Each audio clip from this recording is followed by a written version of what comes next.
Hello बच्चों, welcome to my channel. और आज हम लोग देखने वाले हैं साइमल्टेनियस लीनियर इक्वेशंस, जिसमें कि हम लोग सीखने वाले हैं linear equation in two variables. तो linear equation in two variables को हम लोग जानने से पहले थोड़ा सा हम जान लेते हैं कि लीनियर इक्वेशन क्या है। तो उसको जानने के लिए पहले मैं लिखता हूँ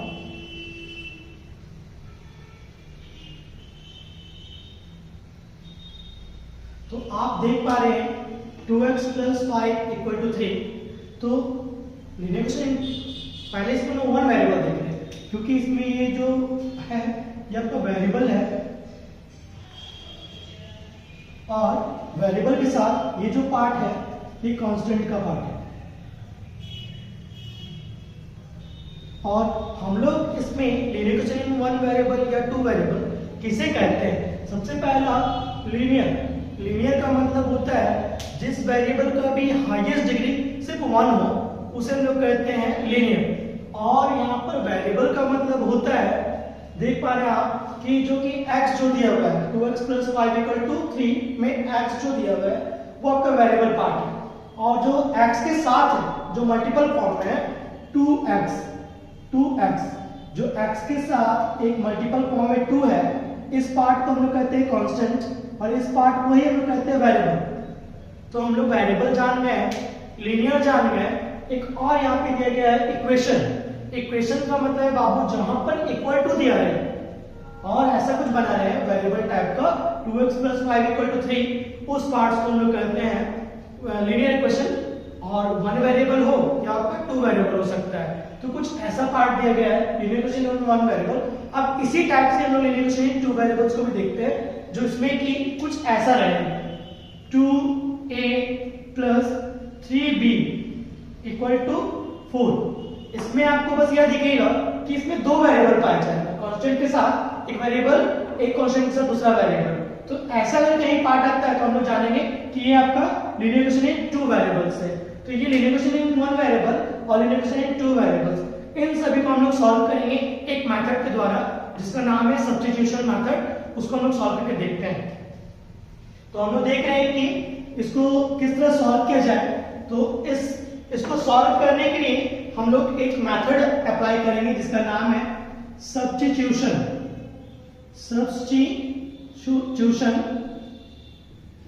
मेथड।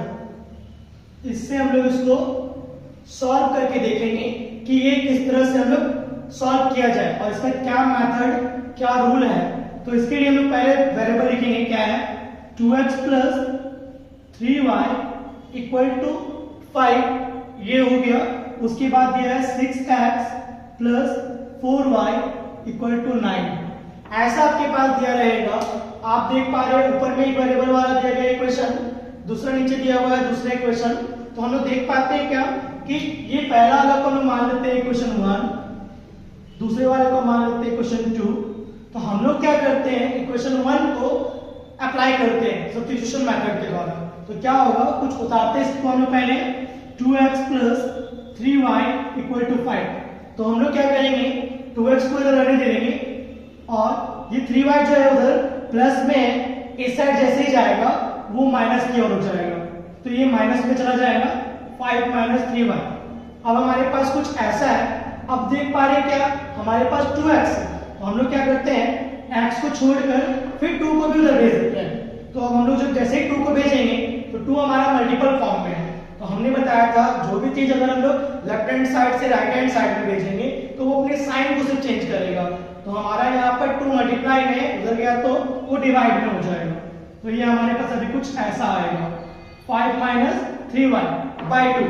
तो हम देख पा रहे हैं हमारे पास 1 2। अब हम लोग ये जो एक और इक्वेशन बन गया इसका नाम दे देंगे 3। तो कुछ इस तरह से हम सब्स्टिट्यूशन को निकालेंगे, किसी भी इक्वेशन को, दोनों में से कोई भी इक्वेशन को पकड़ेंगे, उसको सॉल्व करेंगे, कुछ ऐसा आएगा। अब इसका जो वैल्यू है, x का एक वैल्यू आएगा कुछ, इस x का वैल्यू को जिससे निकालेंगे, ध्यान रखिएगा, जिससे आप निकालोगे, मान लो 1 से निकालते हो तो 1 में ही मत पुट कर देना। इस x के वैल्यू को 2 वाले में पुट करेंगे हम लोग। तो 2 वाले में पुट करके इसको हम लोग देखते हैं किस तरह सॉल्व होगा। तो ये वैल्यू को हम लोग इस पे रखेंगे। तो लिखते हैं यहाँ पर value put of x equal to 5 minus 3y by 2 in equation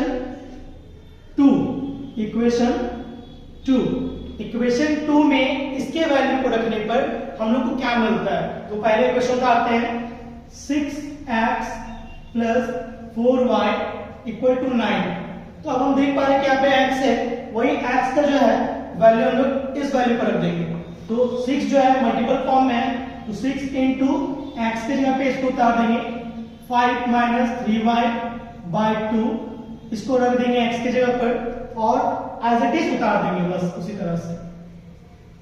तो अब हम देख पा रहे हैं कि ये मल्टीपल फॉर्म में है, तो मल्टीप्लाई करने के लिए क्या करेंगे हम लोग 6 को मल्टीप्लाई कर देंगे इसके साथ, पूरे के साथ। तो हम लोग को कुछ ऐसा मिल जाएगा, 3 से मल्टीप्लाई हो गया, तो अब हमारा कुछ ऐसा आएगा। तो अब देख पा रहे हैं कि 2 से हमारा 6 जो है डिविजिबल हो गया, बच गया हमारे पास 3। तो हम लोग क्या करते हैं, इस 3 को इन दोनों से मल्टीप्लाई करते हैं। 3 इंटू 5 15, 3 इंटू 3 9y और प्लस 4y। तो अब हम देख पा रहे हैं क्या दो y हो गया और एक कांस्टेंट वैल्यू है, इधर भी कांस्टेंट वैल्यू है, हम इस कांस्टेंट वैल्यू को उधर भेज देते हैं। तो माइनस 9y प्लस 4y और ये वैल्यू उधर अगर गया प्लस में था उधर जाएगा तो हमारा माइनस में बन जाएगा। तो 9 से 15 गया -6, क्योंकि -15 जो है डिजिट बड़ा है, और यहाँ पर भी वही हो गया माइनस 9y प्लस 4y, यहाँ पे आ गया -5y। अब हम देख पा रहे हैं minus minus cancel, y equal to 6/5। हमारे पास y का वैल्यू आ गया 6/5। अब इस वैल्यू को हम लोग क्या करेंगे, इस पे रख देंगे आराम से। तो क्या होगा कि हमारा x भी फाइंड आउट हो जाएगा। तो हम लोग लिखते हैं value put of y equal to 6/5 in equation 3। तो हम लोग क्या करते हैं अभी कि इक्वेशन पे y का वैल्यू रखते हैं और देखते क्या आ रहा है।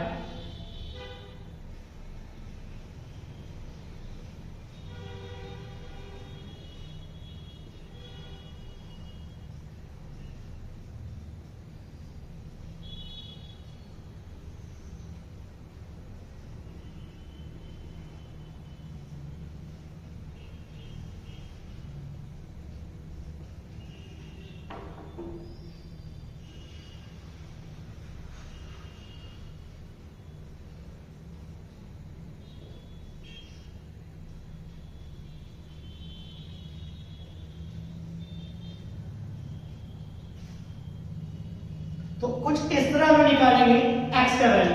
तो देखो अब आप देख पा रहे हैं क्या कि x का वैल्यू आपका 7/10 आया और y का वैल्यू आपका 6/5 आया। तो इस तरह से आप सब्स्टिट्यूशन मेथड को सॉल्व करके देख पाएंगे। इससे पहले हम लोग सब्स्टिट्यूशन मेथड को देख चुके हैं कि सब्स्टिट्यूशन मेथड में आपको इक्वेशन 1 को या 2 को आपको ब्रेकआउट करना पड़ रहा था, उसके बाद जो भी वैल्यू आ रहा था उस वैल्यू को हम लोग को जिस इक्वेशन से निकालते थे उसके नेक्स्ट इक्वेशन में डालना पड़ता था।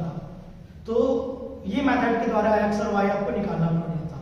इसमें भी आपको x और y को निकालना पड़ेगा एलिमिनेशन में, लेकिन उससे कुछ हटके इसमें क्या है कि इक्वेशन 1 को और इक्वेशन 2 को दोनों को रखना है और उसके बाद बनाना है। तो हम लोग उसको बनाकर देखते हैं कि कुछ अलग कैसे है इस टाइप से। देखिए इससे तो हम लोग देख पा रहे हैं कि हमारे पास इक्वेशन कुछ ऐसा है 2x - 3y = 9, 3x + 4y = 10। तो फिर वही बात, इक्वेशन हमारे पास 1 हो रहा है और इक्वेशन हमारे पास 2 हो रहा है। तो इसमें कुछ अलग हमने बोला कि इससे उससे कुछ अलग बनने वाला है। तो आपको यह ध्यान रखना है कि इक्वेशन 1 और इक्वेशन 2 में आप देख पा रहे हैं कि या तो x वेरिएबल को या तो y वेरिएबल, आपको यह करना है कि या तो x वेरिएबल या तो y वेरिएबल, दोनों में से जो आपको लेना है, जो पसंद है उसको ले लो और उसको इक्वल करो। मान लेते हैं जैसे कि अगर हमको x लेनी है तो इन दोनों को इक्वल करेंगे, या तो y लेते हैं इन दोनों को इक्वल करेंगे। तो हम देख पा रहे हैं कि 2 और 3 x, हम बोल रहे हैं कि हम x को बनाने वाले हैं, तो x बनाने के लिए हम इन दोनों को इक्वल करते हैं। तो इक्वल करने के लिए क्या करना पड़ेगा, 2 को और 3 को कैसे इक्वल किया जा सकता है। तो 2 को और 3 को इक्वल करने के लिए 2 को अगर हम लोग 3 से मल्टीप्लाई करें तो 6 आता है, और 3 को अगर हम लोग 2 से मल्टीप्लाई करें तब भी 6 आता है।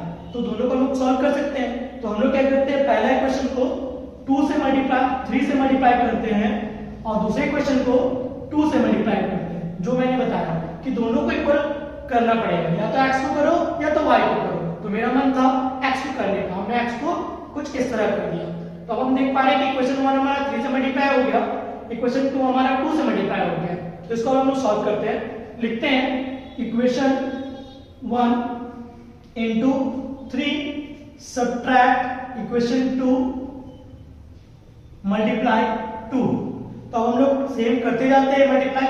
तो 3 को मल्टीप्लाई किए 2 के साथ तो आया 6x, 3 को मल्टीप्लाई किए 3 के साथ माइनस देखेंगे 3 इंटू माइनस 3 तो माइनस 9y, उसके बाद 3 इंटू 9 27, ऊपर वाला खत्म हो गया। अब नीचे वाला को 2 से मल्टीप्लाई करेंगे 3 को तो 6x आएगा, 2 से मल्टीप्लाई करेंगे 4 को प्लस में तो ये आ गया आपका 8y, और 2 से मल्टीप्लाई करेंगे 10 को तो हमारे पास आएगा 20। तो अब आप एक चीज देख रहे हैं कि यहाँ पर हम लोगों ने बोला माइनस करने के लिए, तो ध्यान आपको रखना है कि जब माइनस आप करते हो तो साइन को चेंज करना है। यहाँ जो साइन रहेगा नीचे वाले में उसके साइन से हम लोग को उल्टे साइन को लिखना है। अगर मान लीजिए प्लस है तो हमको माइनस देना पड़ेगा, ठीक है। तो हम देख पा रहे हैं 6 से पहले कुछ नहीं तो प्लस है तो इसको हम लोग माइनस दे दिया हम लोगों ने। यहाँ पर भी प्लस है तो हम उसको माइनस दे देते हैं, यहाँ पर भी प्लस है तो इसको हम लोग माइनस दे देते हैं। अब आपको ध्यान रखना है कि अब ये जो ये साइन है ना इसी साइन को फॉलो करेगा। यहाँ प्लस था तो ये माइनस बन गया, तो अब ये माइनस फॉलो करेगा, ये प्लस था तो ये माइनस हो गया, माइनस फॉलो करेगा। तो ये 6x से माइनस 6x हो गया तो ये कट गया, मतलब कि x मेरे पास नहीं रहा। अब हम देख पा रहे हैं कि माइनस 9y और ये प्लस था तो अब माइनस बन गया, माइनस 9y और माइनस 8y दोनों को जोड़ देंगे तो आएगा हमारे पास माइनस 17y। अब हम यहाँ देख पा रहे हैं 27 से माइनस 20 गया तो बच गया हमारे पास 7। तो हमारे पास कुछ ऐसा आ रहा है y इक्वल टू 7/17 माइनस, हमारे पास y का वैल्यू कुछ इस तरह आया। अब हम लोगों ने सिखाया था कि जो भी वैल्यू आता है उसको हम लोग दूसरे क्वेश्चन में डाल के देखते हैं। तो अब इस वैल्यू को हम लोग 1 या 2 दोनों में से किसी एक में रख देंगे। तो हम लोग करते क्या है, इस वैल्यू को इक्वेशन 1 में रखते हैं, लिखते हैं कि value put of y minus 7/17 in equation 1। y का वैल्यू इक्वेशन 1 पे रखने पर तो देख क्या पा रहे हैं हम लोग कि 2x minus 3y equal to 9 है। y की जगह पे हम लोग वैल्यू रख देंगे तो लिखते हैं 2x minus 3 into 7/17 equal to 9। तो अब हम लोग सॉल्व करते हैं, 2x ये माइनस माइनस प्लस हो गया 3 7 21/17 इक्वल टू 9। अब हम लोग इसको प्लस में उधर भेजेंगे क्योंकि ये दोनों जुड़ेगा नहीं, क्योंकि वेरिएबल में है और ये कांस्टेंट में है। तो कांस्टेंट को कांस्टेंट के साथ हम लोग जो भी है कर देंगे, या तो प्लस या तो माइनस। इधर मतलब प्लस में उधर गया तो माइनस में, तो 2x इक्वल टू 9 - 21/17। तो अब हम लोग सॉल्व करते हैं इसको, तो कुछ इस तरह आता है।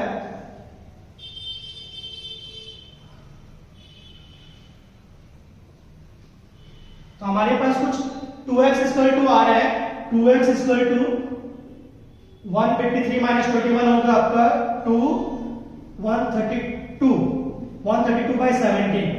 अब देखते हैं क्या है कि 2 और x मल्टीप्लाई फॉर्म में, तो हम लोग को 2 को भी इधर ले आना पड़ेगा। तो यहाँ पे 2 मल्टीप्लाई में इधर भी जाएगा तो डिवाइड में हो जाएगा। तो जब हम लोग देख पा रहे हैं कि इसको इससे कर सकता है, तो अब हम लोग देख पा रहे हैं x इक्वल टू 66/17। तो ये हमारा y ऐसा वैल्यू निकला है और x का वैल्यू आपका ये निकला है। तो कुछ इस तरह से हम लोग एलिमिनेशन मेथड को भी सॉल्व कर पाएंगे। अब हम लोग सीखने वाले हैं क्रॉस मल्टीप्लिकेशन मेथड, जो इससे पहले हम लोगों ने सीखा सब्स्टिट्यूशन मेथड, एलिमिनेशन मेथड।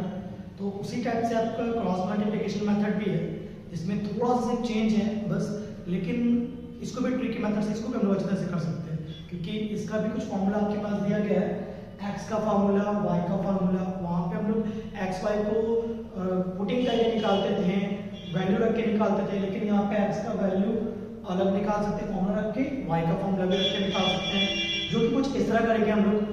तो हम लोग देखते क्या है कि पहला, दूसरा, तीसरा दिया गया है, तो हम लोग पहले इसको लिख लेते हैं a, b और c के फॉर्म में। तो हम लोग देख पाते हैं, तो यहाँ पे लिखा है 2x - 3y और ये इधर आपका जो है प्लस में इस साइड आएगा तो बन जाएगा 9 माइनस इक्वल टू 0। इसको भी वही करते हैं 3x minus sorry plus 4y equal minus 10 equal to 0। अब आप देख पाते हैं क्या है कि ये a ये b और ये c एक फॉर्म में चला गया है। तो ये a1 a2 b1 b2 और c1 और c2 से इंडिकेट कर सकते हैं हम। तो हम लोगों ने a1 a2 b1 b2 और c1 c2 से इसे इंडिकेट कर दिया। हमारे पास कुछ ऐसा फॉर्मूला है x का फॉर्मूला है x equal to b1 c2 b1 into c2 है माइनस b2 c1 जो कि इंटू में है c1 और वहां पे दिया गया b2 a1 minus b1 a2। उसमें बहुत लेंदी था आपको बनाने के लिए, उस पर बहुत कुछ रखना पड़ता था, निकालना पड़ता था। ये बहुत इजी है जिसमें कि आप बस एक फॉर्मूला लगा दो जिसके जरिए आपका आराम से आ जाए। जबकि दिया गया है तो b1 हमारे पास क्या है, तो हम लोग ध्यान रखना है वेरिएबल को लेना नहीं है, वेरिएबल के अलावा जो बचेगा वो लेना है। तो b1 के जगह पे हम देख पा रहे हैं क्या कि -3 दिख रहा है, तो हम ले लेंगे -3 और c2 तो c2 की जगह पे हमारे पास -10 है तो ले लेते हैं -10। फिर माइनस दिया गया फॉर्मूला में उसको पुटिंग कर देंगे। फिर b2 देखेंगे तो b2 हमारे पास है 4 तो उसको पुटिंग कर देंगे। c1 तो c1 हम लोग देख पा रहे हैं -9 है उसको -9 कर देंगे। फिर बाई का साइन, फिर वही b2 तो b2 हम लोग देख पा रहे हैं 4 इनटू अब है हमारे पास a1 तो a1 हमारे पास है 2 माइनस फिर b1 तो b1 हम लोग देख पा रहे हैं -3 तो -3 है तो इसलिए हम उस पे ब्रैकेट दे देंगे क्योंकि दो एक ही साइन हो जाएगा इसलिए हम उसको ब्रैकेट में कर दे रहे 3 इनटू और फिर हमारे पास है a2 तो a2 हम लोग देख पा रहे हैं 3 तो कुछ ऐसा बन गया। हम लिखते हैं इसको पहले -3 इनटू -10 तो माइनस माइनस प्लस ये 30 हो गया, यहाँ माइनस माइनस प्लस ये हो गया 36, नीचे 4 इनटू 2 8 इधर हो गया माइनस माइनस माइनस प्लस 9 तो ये हो गया आपका 30 प्लस 36 हो गया 66 और ये बच गया नीचे 17। अगर ये कटता तो काट देंगे, नहीं कटता तो छोड़ देंगे। तो हमारे पास आ गया x का वैल्यू 66/17 तो ये x का वैल्यू आ गया। कुछ इसी तरह y का वैल्यू भी निकाल लेंगे y के फॉर्मूला को रखकर। तो y का फॉर्मूला है c1 into a2 minus c2 into a1 और नीचे में सेम वही है b2 a1 into a1 minus b1 into a2। Same आपका फॉर्मूला है नीचे वाला रहेगा लेकिन ऊपर वाला फॉर्मूला थोड़ा चेंज हो जाएगा। तो c1 की जगह पे हम बैठा देंगे पहले c1 की जगह पे -9 a2 की जगह पे हमारा हो जाएगा 3 माइनस c2 की जगह पे अगर आपका हो जाता है -10 फिर वही चीज हमने माइनस को ब्रैकेट में दे दी क्योंकि माइनस पहले से था इंटू a1 तो a1 आपका हो जा रहा है 2 और फिर वही b2 a1 जो था नीचे का देख कर हम लोग बैठा देंगे कुछ इस तरह 4 इंटू 2 माइनस 3 इंटू 3 ऊपर वाले को सॉल्व करते हैं तो आएगा -27 और इधर होगा माइनस माइनस प्लस 20 और नीचे वही 8 और प्लस 9 तो -27 से 20 को हम लोग अगर घटाते हैं तो आएगा -7 और ऊपर -7 नीचे में 17। ये भी अगर कटेगा तो काटेंगे नहीं तो छोड़ देंगे। तो हमारे पास y का वैल्यू कुछ इस तरह। तो ये बहुत आसानी से x और y का वैल्यू हम लोग इस तरह फाइंड आउट करेंगे बस फॉर्मूला के द्वारा। इस मेथड को हम लोग कहेंगे क्रॉस मल्टीप्लिकेशन मेथड।